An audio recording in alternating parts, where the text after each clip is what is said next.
Salut tout le monde, bienvenue dans Howdy Mavs, le podcast en français entièrement dédié à l'actualité des Dallas Mavericks. Suivez Howdy Mavs sur votre plateforme audio préférée et utilisez notre chaîne YouTube pour écouter l'émission, mais aussi pour échanger avec nous. Envoyez-vous nous vos questions et vos commentaires. On adore échanger avec nous. Avec vous bien sûr, et puis dites-nous si cette semaine vous êtes plus intéressé par le match de play-in, la victoire des Mavericks, ou si vous êtes très focalisé sur les dernières déclarations de notre cher Nico Harrison. Je vais poser la même question à mes deux acolytes, à commencer par Quentin. Salut Quentin, comment tu vas ? Salut Bern, salut tout le monde. Ma foi, ça va globalement. Ça ira mieux ce soir quand l'Olympique Lyonnais se sera qualifié en demi-finale d'Europa League. Les Dallas Mavericks m'ont globalement rendu heureux avec du beau basket cette nuit. Je ne pensais honnêtement pas que j'éprouverais un peu du plaisir à avoir du beau basket vu les temps. Hein, tu en as parlé de Nico Harrison. Globalement, ça va. Et je dirais quand même que je suis plus intéressé, même si malheureusement c'est pour des mauvaises raisons, par ce qui se passe autour de notre front office, les déclarations où vraiment on tombe à chaque fois plus bas que ce qu'on pensait. Mais au moins, bon, ce play-in a le mérite de nous faire voir notre effectif, ce que ça donne à haut niveau et à haute intensité, j'ai envie de dire. Et je suis également avec Nico. Salut Nico. Salut Barnes, salut Quentin et salut tout le monde. Ravi de vous retrouver. À la question très facile que tu as posée, Barnab, évidemment, je suis plus intéressé par le basket que par cet affreux personnage qui commence à me chauffer les oreilles sérieusement. Il m'avait déjà chauffé les oreilles, mais alors là, on est dans un déni qui m'a bien agacé, pour rester poli. Mais bravo les Mavs, bravo la NBA aussi pour le format play-in, parce que mine de rien, là, c'est troisième année, je crois. J'ai perdu le fil, mais en tout cas, le format play-in marche bien. Et tous les ans, au-delà du Quatrième. les Mavs en fasse partie, je trouve que c'est une grande réussite. Premier play-in de l'histoire pour les Dallas Mavericks. On va bien sûr revenir sur ce match de hier soir entre les Mavs et les Kings. Et puis en fin d'émission, on va reparler de ces déclarations de Nico Harrison. Donc si c'est vraiment ça qui vous intéresse, attendez la fin de notre émission. On va vous donner notre avis à chaud sur ce qu'on a entendu. Même si on n'a pas de vidéo, on n'a pas d'audio sur ce qu'a dit Nico Harrison, on a énormément de retours de ces déclarations. Allez, on commence avec ce match entre les Mavs et les Kings. Ça fait du bien de voir du basket à enjeu à Dallas. Ça fait du bien de voir une victoire des Mavericks 120-106, une victoire tout en maîtrise à partir du deuxième quart-temps. Ça fait plaisir. Et Quentin, donne-nous tes impressions générales sur ce match. Une grosse domination de Dallas. Oui, oui, globalement, on a vraiment dominé ce match qui était à l'extérieur, donc pas facile quand même face à une équipe qui a un public très très investi, un des publics les plus investis pour son équipe même, j'ai envie de dire, donc pas facile. Cependant, on a vu globalement la qualité vraiment intrinsèque de cet effectif à l'instant T. Faut dire qu'en fait, on n'avait que deux absents, Omax qui du coup bon, ne compte pas vraiment, et Kyrie Irving. Donc en fait, on avait juste Kyrie Irving qui manquait à cet effectif. J'ai envie de dire que c'est rassurant qu'on ait vu cette équipe dominer parce qu'on sait que cette équipe au complet, actuellement, encore une fois, c'est une équipe qui peut aller très loin et qui serait dans le top 6 de la conférence. Donc là, sans Kyrie Irving, je trouve ça rassurant qu'on ait pu avoir une prestation qui soit assez solide et j'ai envie de dire qu'il aurait pu l'être encore plus parce qu'on a eu un AD, on en parlera, qui a été maladroit. Ça aurait pu être encore meilleur, mais globalement, bon, c'est une belle prestation de l'équipe. Et en face, j'avoue être déçu des Kings. J'en entendais pas grand-chose. Si vous écoutez Audimars depuis longtemps, vous savez que Demar DeRozan, j'y crois pas trop. Zach LaVine, pas du tout. Ça s'est confirmé. Donc courage aux fans des Kings qui, je pense, sont à l'Ouest la fanbase qui souffre le plus cette année avec la nôtre. Et puis sur le long terme, zéro débat, c'est eux qui souffrent le plus et il n'y a pas de souci. Je sais pas où ils vont, les amis. D'ailleurs, ils ont viré leur general manager juste après le match. Qui a trouvé que c'était une bonne idée de prendre les Bulls de l'année dernière, c'est-à-dire DeRozan et Lavine, et les mettre à Sacramento, peut-être rajouter un Sabonis, mais je comprends pas pourquoi ils ont refait cette équipe qui, on savait, ne marchait pas. Nico, A priori, le general manager, enfin désormais le ex-general manager des Kings, qui a eu cette idée brillante. Lavine ne fait que confirmer ce que je sais déjà, hein, qui est quand même un joueur soliste au possible, qui pour moi s'intègre mal dans un collectif. Et cette équipe, elle est quand même sacrément mal gaulée. Enfin, on parlait des déséquilibres dans l'équipe des Mavs, mais enfin bon, c'est encore pire les Kings, hein. Je trouve qu'il y a une absence criante de meneurs de jeu. Il y a que des ailiers shooters slash deuxième arrière, un peu croqueurs, talentueux mais un peu croqueurs. Sabonis que j'ai trouvé un peu isolé dedans et qui, à mon avis, va gentiment préparer sa petite valise et ses affaires pour aller voir si le soleil brille ailleurs. Oh que oui. Euh, donc ouais, c'est vraiment une équipe en fin de cycle. Moi, je suis ravi de voir les Mavs l'emporter évidemment dans un très beau match collectif. J'ai trouvé moi l'équipe super concernée et ça fait vraiment plaisir. Je les ai trouvés vraiment motivés. Euh, et bizarrement pas des masses côté Sacramento alors qu'ils avaient l'avantage du terrain. Euh, je ne vais pas rentrer tout de suite dans le détail, mais cool de voir cette victoire-là relativement facile face à un adversaire qui est pas terrible. Bon, ça va se compliquer un peu derrière, mais déjà c'est cool d'avoir passé cette étape-là. Alors, qu'est-ce qui a expliqué la victoire des Mavs? Comment est-ce qu'ils ont fait pour dominer les Kings? Est-ce que ça commence par leur domination à l'intérieur? Là, on a vu un trio Washington, Lively et AD qui ont vraiment dominé des deux côtés du terrain. Est-ce que c'est votre impression? Oui, oui, globalement, la force à l'intérieur, elle s'est ressentie. On a vu que là, que sur un match à haute intensité, Jason Kidd est arrivé à peu près à répartir les minutes, c'est-à-dire qu'on a à peu près une vingtaine de minutes pour Lively, une vingtaine pour Gafford, et Davis qui est à 35 minutes. Donc bon, on voit quand même le fameux embouteillage dont on parle, mais il a réussi à maximiser, j'ai trouvé, globalement les 3 joueurs, même si bon, Lively, je pense on aurait pu en voir encore plus que ce qu'on a vu. Mais clairement, à l'intérieur, c'est une bataille qu'on a gagnée. Sabonis a été assez tristement inexistant, alors que historiquement, il dominait Anthony Davis lors des affrontements Kings-Lakers. Ben là, il y a pas eu débat, vraiment, on les a bouffés à l'intérieur. Et puis un autre facteur clé, bon, c'est le basket. On a été très adroit à 3 points. On est à 50%. Certains tirs s'expliquent parce qu'ils ont défendu l'intérieur et on avait souvent, par exemple, Anthony Davis qui se trouvait seul à 3 points, ce qui fait qu'il nous fait une belle prestation à 3 points. On a aussi un Klay Thompson en feu. Donc bref, moi, cette combinaison, la domination à l'intérieur, la bonne défense à l'intérieur et des pourcentages de shoot qui sont élevés, explique globalement le fait qu'on se soit baladé dans le match à partir du deuxième quart-temps, comme tu l'as dit.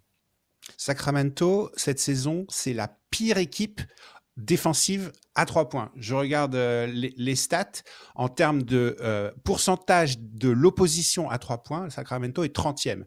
Donc, c'était à savoir si les Mavs allaient pouvoir prendre avantage de cette défense extérieure qui est mauvaise pour les Kings et ça n'a pas raté. Hein.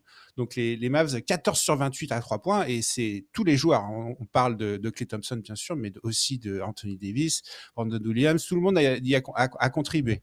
Cette adresse extérieure, on l'a pas vue souvent en fin de cette saison. Donc, ça fait plaisir, Nico. Ouais, ça sort pas de nulle part, hein. Enfin, pour moi, oui, effectivement, t'as des soirs avec et des soirs sans. Ça vient aussi beaucoup parce que je trouve qu'il y avait un bon jeu collectif, il y avait un excellent jeu de passe qui a donné des bons tirs à 3 points. Euh, je trouve que vraiment, ils ont bien fait circuler le ballon et je trouve quand même le basket, c'est toujours pareil, c'est quand même vachement plus simple quand t'as un meneur de jeu performant, voire quand t'as deux meneurs de jeu performants qui distribuent la balle et quand en plus les intérieurs font de bonnes passes. Donc je pense moi à Exum que j'ai trouvé très bien. Brandon Williams une nouvelle fois vous allez croire que je suis son agent mais je suis pas son agent, qui était non seulement très adroit à l'extérieur mais qui lui-même a quand même bien régalé à la passe et qui a donné des excellents shoots, qui a donné des très bons shoots à Eddy à l'extérieur, qui a donné des très bons shoots à Klay Thompson.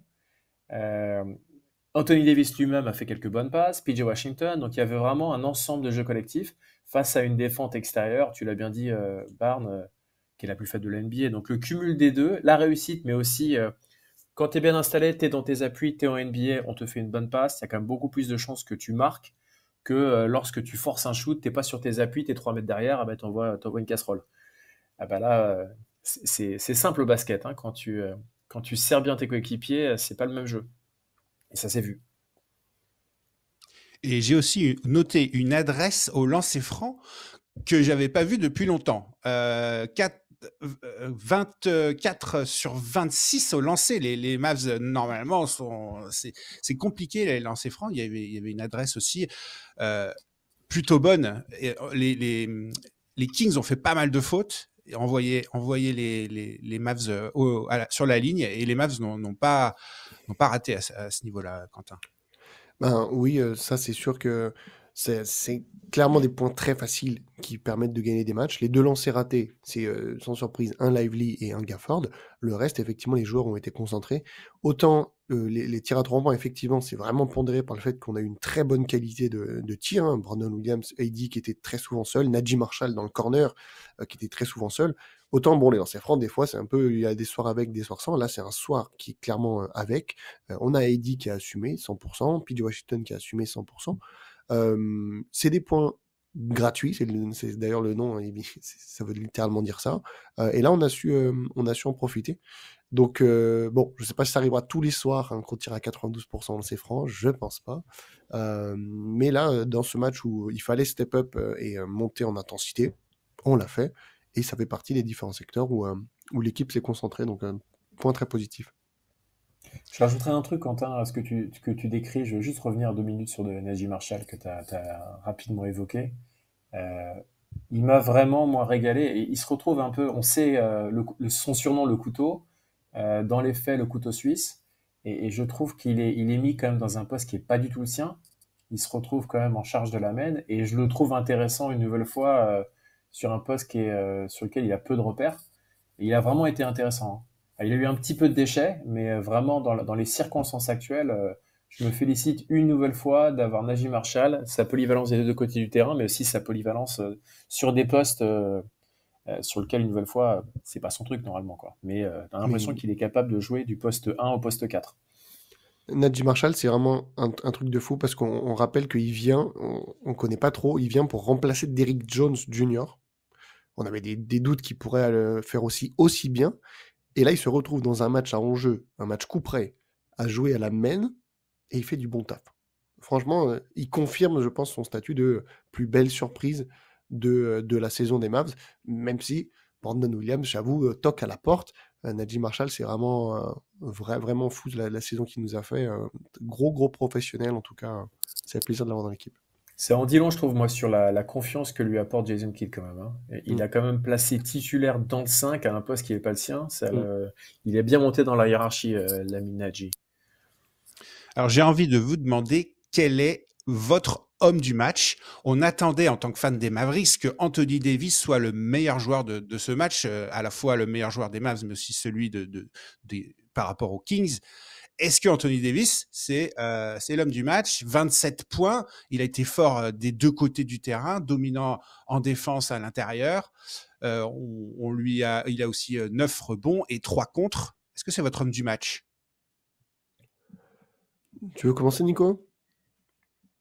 J'allais faire une réponse de Normand. Ouais, moi aussi. Ah bah bien, on n'est que des Normands.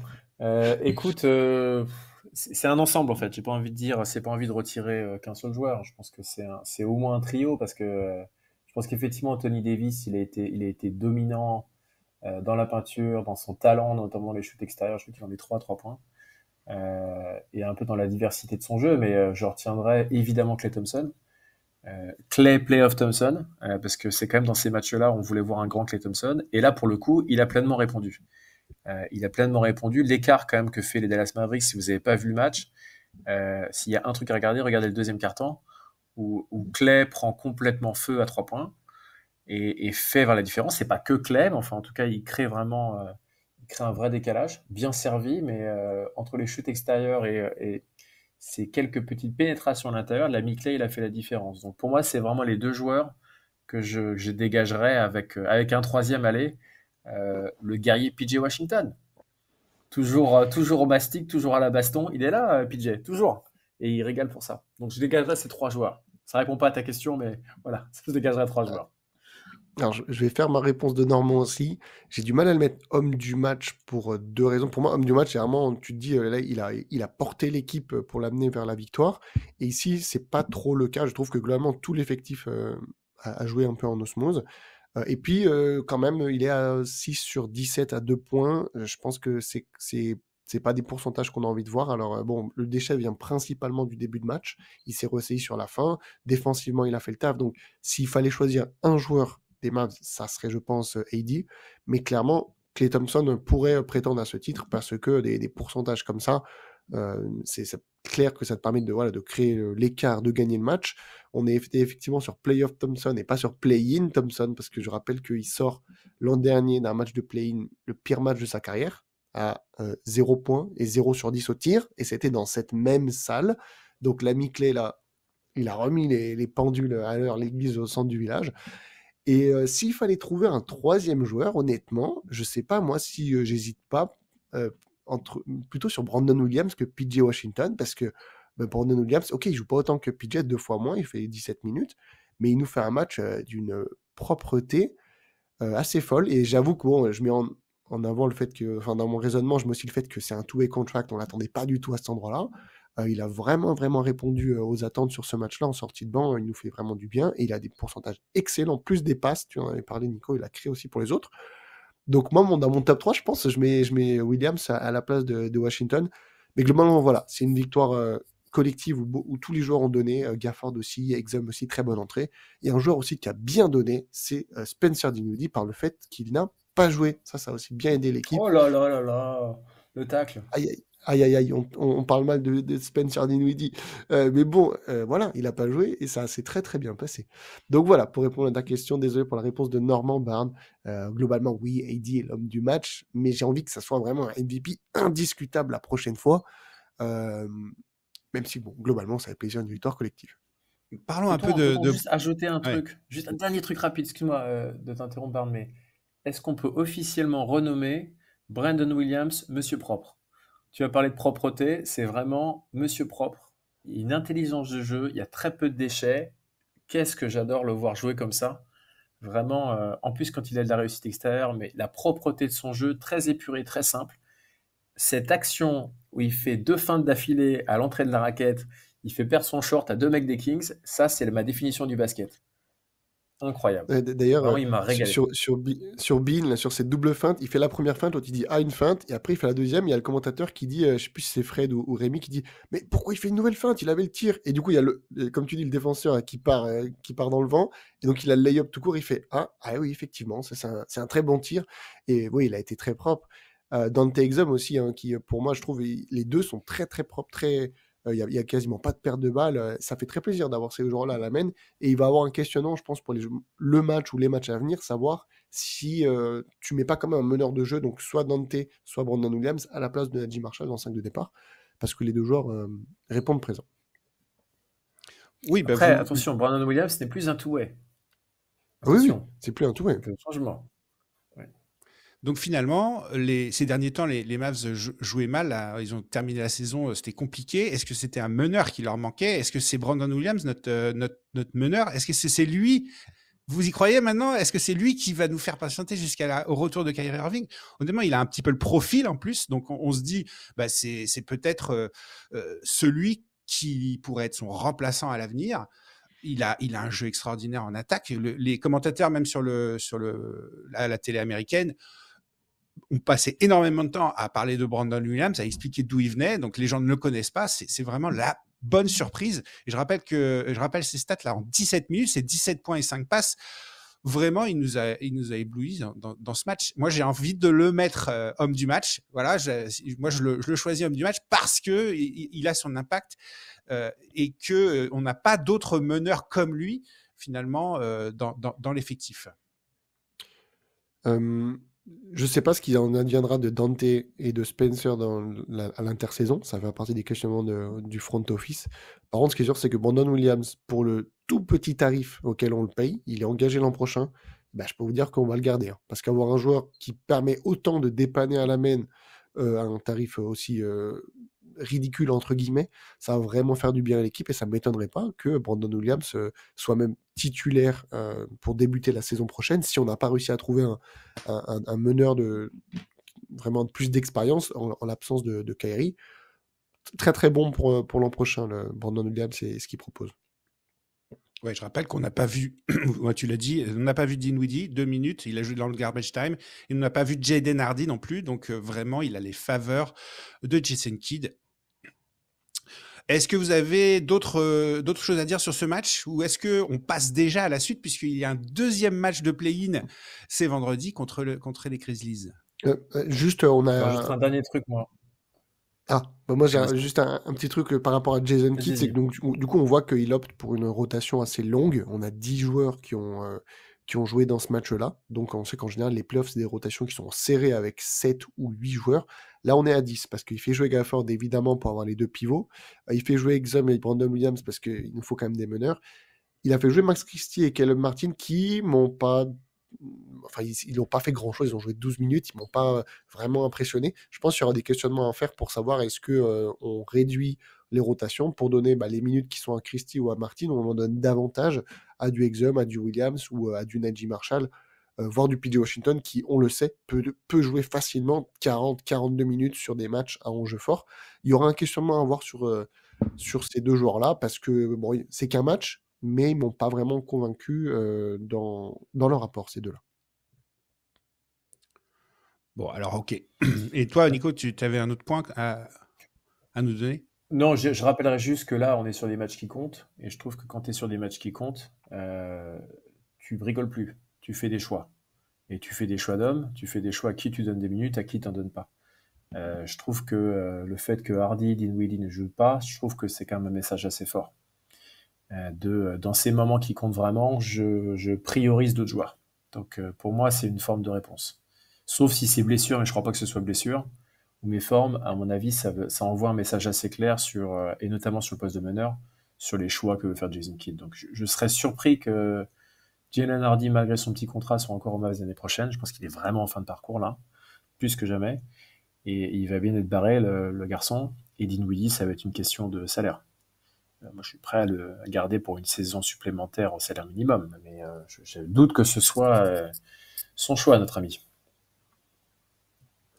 Bon, alors parlons de ce match de vendredi à venir contre les Grizzlies. Ça sera à Memphis. Deuxième match de play-in. Alors d'abord, la question, c'est est-ce que vous voulez voir les Mavs gagner ce match et aller en playoff? Ou alors, est-ce que vous préférez qu'on clôture la saison et puis qu'on aille à la loterie? Quentin, t'en es où là? Avec ce match contre les Kings, peut-être que ça t'a fait un peu changer d'avis. Peut-être que t'as aimé cette équipe. Alors oui, donc là, moi j'ai bien aimé regarder l'équipe. Cependant, honnêtement, je pense que je reste dans la team. J'ai envie qu'on aille en vacances. Je vais juste rappeler les implications que ça a en une minute. Si on va en playoff, on sort de la loterie. Ça veut dire qu'on aura en gros un pick 15 à la draft. Si on ne va pas en playoff, on aura un pick 12 ou 13. Et si Miami se qualifie, c'est eux qui sortiraient de la loterie. Dans ce cas-là, on pourrait avoir un pick 11 ou 12. Donc en gros, on parle d'un pick 11-12 si on ne va pas en playoff contre un pick 15. On sait que c'est quand même, ça peut être loin d'être négligeable, 4 places. Et moi, je le vois un peu en mode 4 places de draft pour prendre un 4-0 face à OKC. Alors je sais que tout peut se passer au basket. Shai Gilgeous peut tomber dans les escaliers demain soir et la série, elle est relancée. Mais comme je l'ai dit dans de précédentes émissions, honnêtement, face à d'autres équipes, face aux Rockets par exemple, j'aurais aimé qu'on ait une série de playoffs parce que ça peut être intéressant, ça peut souder le groupe, etc. Face à OKC, j'ai plus de mal. Je pense qu'on peut en gratter un, mais je vois pas mieux qu'un 4-1. Et je sais pas honnêtement ce que ça va apporter à l'équipe d'arriver fatigué, parce qu'on jouera dimanche à 19h si on est qualifié, heure française. Dimanche à 19h, donc moins de 48 heures après notre match face à Memphis, face à une équipe d'OKC qui aurait été reposée d'une semaine. Donc voilà, j'avoue que je suis quand même dans la team que je préférais qu'on perde ce match face à Memphis. Après, je vais regarder le match, je vais être content si on propose une belle performance. J'ai envie de dire que dans les deux cas, pour le coup, je serais content parce que la draft, comme vous l'avez compris, ça m'intéresse vraiment pour la suite. Et puis, si on va en playoff, bon, tant mieux, on verra 4 matchs de plus de notre équipe. Ça sera sûrement compliqué, mais bon, on verra notre équipe à haut niveau. PJ Washington en mode Michael Jordan, ça sera sympa. Donc voilà, Barnes, ce match de play-in m'a donné envie globalement d'en voir davantage, mais je reste fidèle à ma team draft parce que bon, un pick 11 ça peut être bien, et aussi il y a toujours ce fameux 6, 7 voire 9% de chance d'avoir un top 4 qui changerait grandement les choses pour l'avenir de notre franchise. Bon, c'est cool finalement de regarder un match tranquille comme ça finalement. Oui, oui, oui. Surtout un match en jeu. Donc on est content si on gagne, on est content si on perd. Mais bon, les clés du match. Allez, on va se mettre dans l'état d'esprit qu'on veut voir les matchs, les Mavs gagner. Quelles sont les clés du match? Comment les Mavs doivent-ils faire pour essayer de battre ces Memphis Grizzlies? Est-ce qu'ils doivent aussi, la formule est très simple, dominer à l'intérieur et utiliser leur force? Moi, ça va être un match très différent. Ça va être un match très très différent dans le sens où le type de jeu des Grizzlies et notamment leur rapidité sur la ligne arrière, j'ai l'impression de jouer avec des tracteurs, les Kings. Honnêtement, c'était quand même particulièrement lent. Je trouve que Memphis, du coup, avec le duo notamment Ja Morant, Desmond Bane, ça va être difficile, à mon avis, de les contenir pour les Mavs. Ça va être un beau challenge. Effectivement, en plus, ils ont une force intérieure intéressante. Donc, en tout cas, ça va être un super match. C'est quand même 2 crans au-dessus pour moi, les Memphis Grizzlies versus ce qu'on a vu des Sacramento Kings. Malgré les changements de coach, malgré les interrogations sur Ja Morant, où tu as l'impression qu'il y a beaucoup d'interrogations sur lui et il serait pas très étonnant de plus le voir aux Grizzlies l'année prochaine. Donc, il y a pas mal de points d'interrogation. Après, c'est à Memphis, donc ça va quand même être un peu survolté. Donc je suis très curieux de voir ce que peuvent faire nos Mavs dans un contexte qui va être un peu hostile. Donc ouais, super match en tout cas. Moi je suis pas du tout dans la team. Je me disais Quentin il est fort dans sa tête, il est vraiment accroché à sa draft. Je vais avoir moins de cynisme. Moi j'ai quand même envie de voir ce match et j'ai envie de voir les Mavs gagner. En tout cas au moins de tout donner pour gagner ce match. Et après on verra ce qui se passe sur le match suivant. Mais ça va être en tout cas un match serré à ne pas rater, quoi. Je me fais un plaisir de mater ça. Ah, ça va, clairement, vraiment, l'intérieur va être le principal changement, je pense, notamment dans le fait que bah, ils ont des joueurs comme Jaren Jackson Jr. ou Zach Edey, je me confonds toujours. Oui, c'est Zach Edey, c'est ça? Edey, voilà. Qui est un beau morceau de viande, je crois, 2,24 m, un truc comme ça. Bref, ça va changer la donne. Beau challenge à venir pour nos Energy Guys, pour Lively et Gafford. Il va falloir se battre face à lui. On sait que sa faiblesse, c'est qu'en fait, il est très mauvais pour faire des passes. Les Warriors l'ont très bien exploité en faisant des prises à deux sur lui. Donc, à voir comment on va le jouer, je pense qu'il faut le jouer comme ça.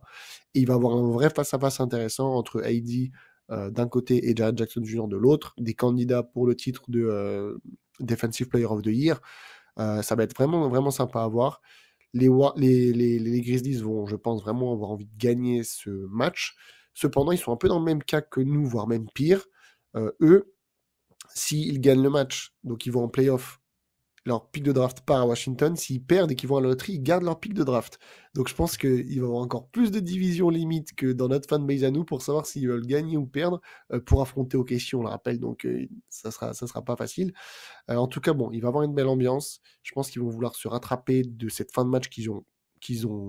J'ai pas de mots sans j'allais dire un gros mot, qu'ils ont raté totalement face aux Warriors, alors qu'ils avaient bien débuté leur match de play-in. Je pense qu'on va quand même avoir une belle adversité et meilleure que ce soir, et qu'on risque un petit peu de suer jusqu'à la fin du match, et j'espère, ça serait quand même sympa.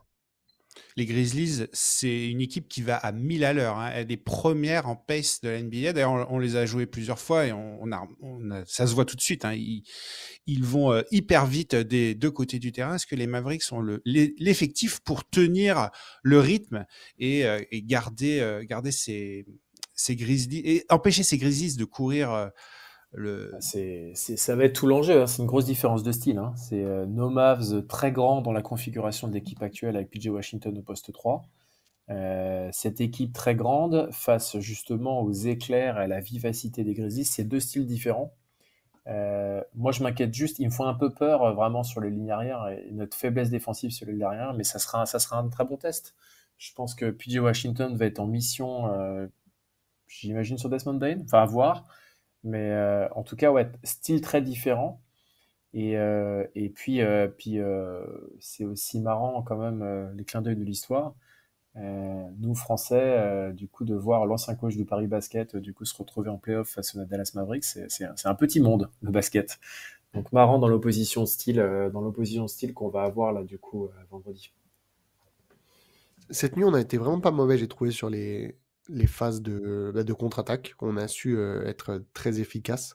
Donc j'espère qu'on arrivera à le faire à nouveau face aux Grizzlies, parce qu'effectivement, nous, on est aussi on est lourd à l'intérieur, j'ai envie de dire, mais de leur côté, c'est pareil, au moins pour leur poste 5.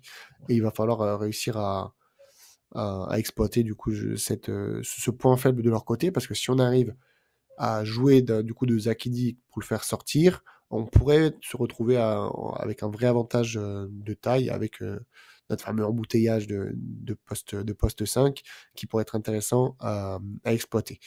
Je pense que Dante Exum va aussi avoir une belle mission défensive. Il sera peut-être sûrement, comme tu dis, sur Ja Morant pour avoir PJ Washington sur Bane, ou vice-versa, ils pourront switch, mais ils vont avoir du taf défensivement. Et on compte sur Anthony Davis pour nous faire pour le coup une vraie prestation offensive de A à Z avec des pourcentages qui lui ressemblent davantage, en tout cas à 2 points et à l'intérieur, notamment pour provoquer des fautes. On sait que Jaren Jackson Jr., c'est son point faible, c'est qu'il fait beaucoup de fautes. Donc si on peut lui faire prendre 3 fautes au milieu du deuxième quart-temps, ça peut être vraiment un point très intéressant pour nous faciliter l'attaque à leur panier, parce qu'on sait que c'est un très bon défenseur, Jackson Jr. Ok les gars, ça sera vendredi et ça sera quelle heure pour les Européens 3h30. Quentin 3h30 du matin, ok, c'est parti. Oui, C'est parce parti. de l'autre côté, on a le Miami-Atlanta. Et pour le coup, là, je le rappelle, donc, il faut être pour Miami, que vous soyez team tanking ou pas, il faut que Miami aille en playoff. Ça serait magnifique pour nous. Euh, donc voilà, je serais pour Miami à fond. Et ce serait plus sympa, je pense, un Cleveland-Miami qu'un Cleveland-Atlanta avec cette équipe un peu à l'agonie. Ouais. Allez, on passe. Attention à Ja Morant, hein. Juste un truc, dernier truc, attention à Ja Morant qui est en fin de cycle. Enfin, doublement attention à Ja Morant. Déjà pour la fin de cycle un peu qu'il a au Memphis Grizzlies. Et doublement attention, Quentin sait ce que je vais dire, attention aux grenades qu'il va envoyer dans les tribunes. Ouais, Faut se méfier. Ça peut vous exploser dans les pieds, ça peut faire très mal. Donc on va voir ça. On va suivre ça. Oh, putain, il me fait rire. Le divertissement à son maximum. Allez, on va consacrer la dernière partie de cette émission aux déclarations de Nico Harrison. Enfin, c'est des déclarations qui étaient à huis clos. On n'a aucune vidéo ou audio de ce qu'il a dit, mais il y a beaucoup de choses qui ont été reportées dans la presse. En gros, il nous dit qu'il ne regrette en rien le trade de Luka Doncic. Les gars, allez, un petit commentaire sur Nico Harrison. Et d'ailleurs, pourquoi est-ce il est venu faire cette interview? D'où ça sort là? On devrait se focaliser sur les play-in, les play-offs. Pourquoi est-ce qu'il a fait cette interview? Alors, là, il y a un peu plus de détails qui commencent à sortir, mais effectivement, c'est du grand n'importe quoi. Et comme j'ai dit en off, il faut que je me retienne pour ne pas dire de gros mots dans cette section et ne pas insulter Nico Harrison. On a donc déjà ce meeting qui est organisé à huis clos, donc pas de vidéo, pas d'appareil pour enregistrer, et aussi où les journalistes sont sélectionnés. Donc l'ambiance Chine, Corée du Nord, là, bizarre un peu l'ambiance. On a appris hier que c'était plutôt l'idée de Dumont de faire cette session, j'ai envie de dire, en sas fermé, sans enregistrement, etc. En tout cas, déjà, le message, il est mauvais. On est déjà dans une situation très mauvaise. Et là, tu dis, on va choisir qui vient et pas le droit d'enregistrer. Donc déjà, on partait sur des bases très, très mauvaises. Alors heureusement, ils ont invité des journalistes compétents, notamment Tim McMahon de ESPN, qui est un excellent journaliste qui ose tout dire et qui n'a pas la langue dans sa poche. Donc merci à lui pour nous avoir retranscrit ce qui a été dit. Et avant qu'on parte sur ces déclarations, effectivement, le timing, c'est quoi ce timing-là? On joue un match de play-in le lendemain, on vient de drafter le jour même le first pick de la WNBA. Tout Dallas est heureux d'avoir Paige Bueckers qui rejoint Dallas, et lui, il faut qu'il remette l'attention sur lui avec cette session qui vraiment n'avait pas lieu d'être, en tout cas maintenant. Attends d'être éliminé, ça va pas tarder. Honnêtement, j'ai pas compris. Une nouvelle fois, je ne comprends pas ce timing. Je comprends l'idée de vouloir se justifier, etc., parce que ça parle depuis 2 mois sur sa gueule. Mais pourquoi maintenant? Voilà. Avant qu'on arrive sur les déclarations elles-mêmes, je sais pas, Nico, si tu veux rajouter quelque chose là-dessus.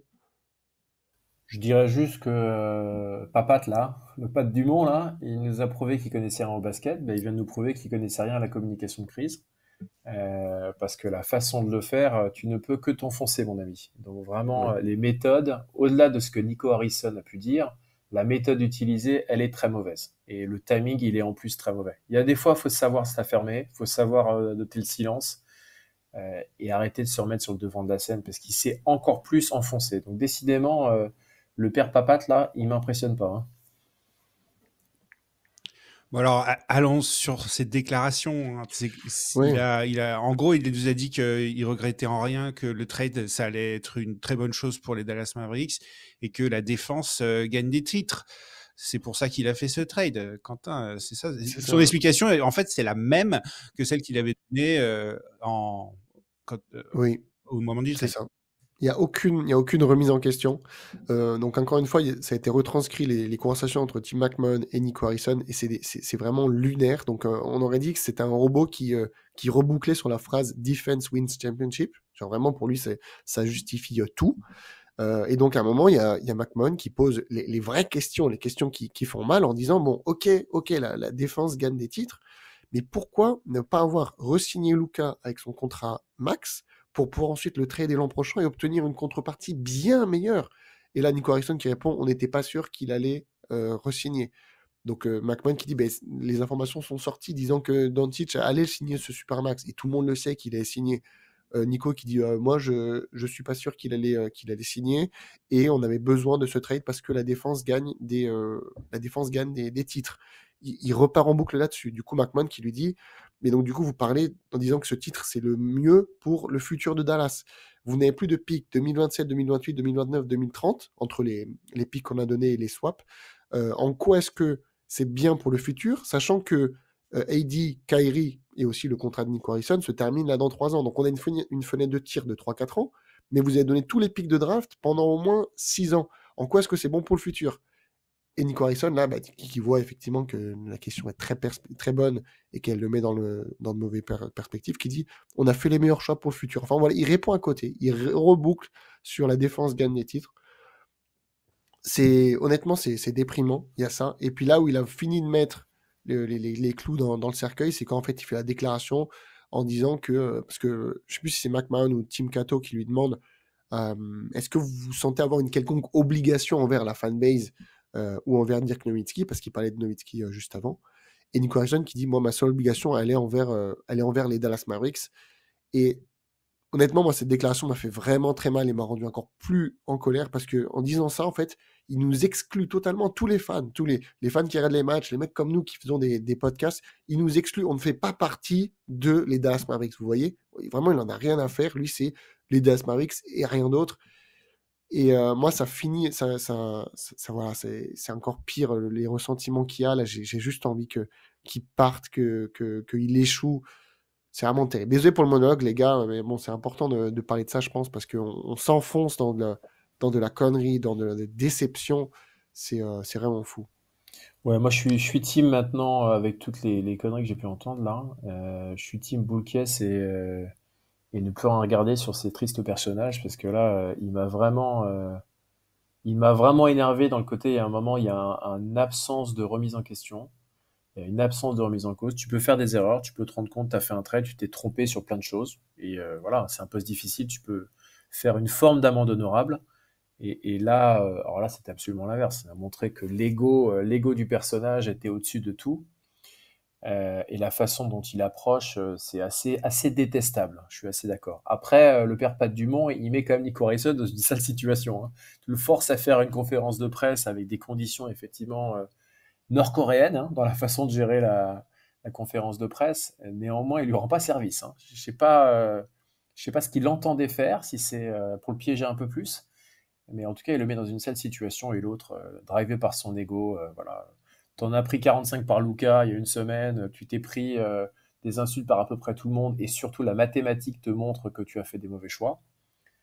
Le mec il bouge pas d'un fil. Il a même réussi à nous énerver Dirk. Tu vois, c'est quand même balèze, hein. L'ami Dirk qui s'énerve pas constamment. Ah oui. Il a réussi à se Et, fâcher quand même contre propriétaire, CEO et GM manager. Donc franchement, ça veut dire ils vont loin. Mais bon, moi mon choix, il est de j'ai compris. Je vais fermer mes oreilles et je vais plus écouter ne serait-ce que le souffle de la voix de C'est triste personne. Je On comprends même risque. pas pourquoi il a fait cette interview, puisqu'il nous a apporté aucune réponse. Il a rien dit de plus qu'il n'avait déjà dit la première fois. Et on a l'impression d'un amateurisme incroyable, puisque tous les éléments qui ont été apportés, et Quentin, tu as bien fait la liste de tous ces éléments, les draft picks, la fenêtre de tir, le fait que vous pouvez trader Luka, tout ça, on a l'impression que ça n'a même pas été pris en compte. Il a fait tout d'un coup de tête. Et c'est pour ça qu'il a zéro argument, en gros. Il ne peut même pas défendre son choix, puisque c'est juste de l'instinct. Il s'est dit, j'en ai marre, je fais ce trade. On a l'impression qu'il n'y a rien qui a été réfléchi, rien qui a été analysé.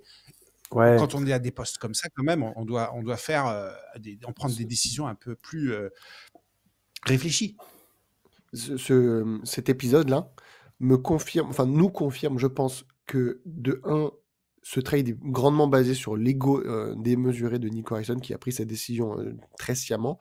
Et je pense que ça pose la question pour Patrick Dumont de savoir si, premier degré, il comprend vraiment rien, il est débile d'avoir organisé cette conférence en pensant que ça allait apaiser les esprits. Peut-être qu'il s'en est vraiment pas compte que c'était une très mauvaise idée. Ou alors si vraiment, en fait, il en a rien à foutre des fans et il a fait ça en mode on va mettre de l'huile sur le feu. Je me pose des questions sur Patrick Dumont, sur s'il est vraiment, vraiment débile ou pas, ou si c'est voulu. Par exemple, Nico Harrison, j'avoue que maintenant, je suis fixé dans pourquoi est-ce qu'il a fait ça, et c'est vraiment une question d'ego.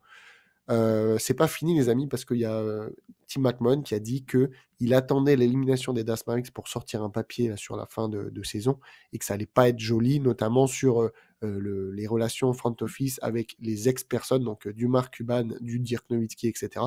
Je pense qu'on va en apprendre à nouveau, donc d'ici une semaine, je pense, et que ça va vraiment pas nous faire plaisir, parce que comme tu as dit, il a réussi quand même. C'est lunaire. Il n'avait pas encore parlé de Nowitzki. Là, maintenant, il a réussi à mettre Dirk dans la discussion. Donc, il a encore plus énervé la fanbase en parlant de la seule personne à qui il faudrait pas parler en mal, la seule personne qu'il ne faut pas énerver. Il le fait en plus.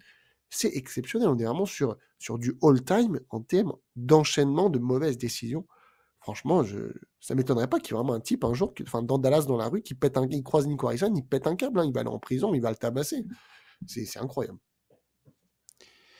Bon, allez, les gars, moi, je suis dans la team. On va essayer de profiter des matchs des matchs qui restent de cette saison. Le play-in, le deuxième match de play-in, vendredi 18 avril contre les Memphis Grizzlies à Memphis. Et puis peut-être même un premier tour de play-off, pourquoi pas. Allez, moi, j'ai envie de... Je sais que je devrais plus m'intéresser à la draft, mais moi, je vois pas la différence entre un pick 12 et un pick 15. Je sais que Quentin, tu vas m'expliquer que c'est très important, mais allez, moi, j'ai envie de profiter de l'instant présent. Et donc, je suis dans la team Go Dallas. Et on va essayer comme je vais faire aussi comme Nico, je vais mettre mes boules caisses et essayer d'imaginer que Nico Harrison n'est plus là. Est-ce que vous avez... Oui, Oui. non, on va profiter. Non, on va profiter de ce match un peu comme j'ai profité cette nuit, c'est-à-dire que je vais regarder, je vais être content honnêtement si je vois du beau basket, si je vois mon équipe qui propose du beau contenu. C'est juste dommage que ça tombe face à OKC le premier tour. Bon, on verra effectivement, il n'y a pas énormément de différence entre un pick 11-12 et un pick 15, ça peut quand même changer. Ce qui change aussi, c'est qu'il y a la loterie, donc il y a ce 10% de chance c'est pas négligeable, c'est pas énorme, mais c'est pas négligeable 10%. Donc bon, comme je l'ai dit honnêtement, ça m'a un petit peu adouci dans ma team tanking, c'est-à-dire que si on gagne, je vais pas être vert, tu vois, je vais pas être dégoûté, je me dis bon bah écoute, on va faire un tour de playoff, on va voir ce que ça a donné, je vais me lever regarder tous les matchs. Et sur un malentendu, on en arrache un, tu vois, et ça sera pas trop mal. Et Je Dallas, regarde honnêtement toutes les constructions. et Dallas a battu 3 fois OKC cette saison et sans Luka Doncic. Ok. Oui, mais avec Kyrie Irving. Avec Kyrie Irving, mais nous, on a Brandon Williams et c'est notre petit chouchou chez Audi Mavs et vous allez voir. Bon, en tout cas, si ça joue. Mais ça sera difficile hein, après. Ça sera difficile, mais la perspective quand même de rejouer OKC dans un autre contexte avec des effectifs différents, ça serait quand même cool. Voilà. Alors après, effectivement, ça va être très, très, très, très, très, très, très compliqué. Mais voilà, tu joues ces matchs-là. Bon, déjà, on va jouer Memphis. Oui. Hein, sur un match sec, tout peut se passer. Je vous rappellerai juste un dernier truc. Si ma mémoire est bonne, nous avions fait un Audi Mavs le lendemain d'un match entre Dallas et les Memphis Grizzlies à la fin du mois de novembre, au tout début décembre. Je me rappelle très bien parce que j'y étais à ce match-là. Et les Mavs avait arraché la victoire avec un Dinwiddie qui met 2 tirs à 3 points dans la dernière minute. Et malgré nos commentaires désobligeants sur l'ami Spencer Dinwiddie, eh ben écoute, je re-signe pour la même fin de match. Il y a un truc qui serait sympa si on va en playoff, on aurait 2 matchs à heure française, un à 19h et un à 21h30. Donc c'est cool, si on passe sur un premier tour, d'avoir 2 matchs sur les 4 premiers, parce qu'il n'y en aura peut-être que 4 qui seront à heure européenne. Ça aussi, c'est un point qui me fait dire que je suis pas non plus dégoûté si on va en playoff. Je me dis que ça sera quand même sympa de suivre ça. Allez, voilà. On va suivre ça, c'est vendredi. Merci les gars pour l'émission. On se donne rendez-vous très bientôt pour la suite. La saison des Mavs n'est pas terminée. C'est parti. Salut tout le monde, merci à tous.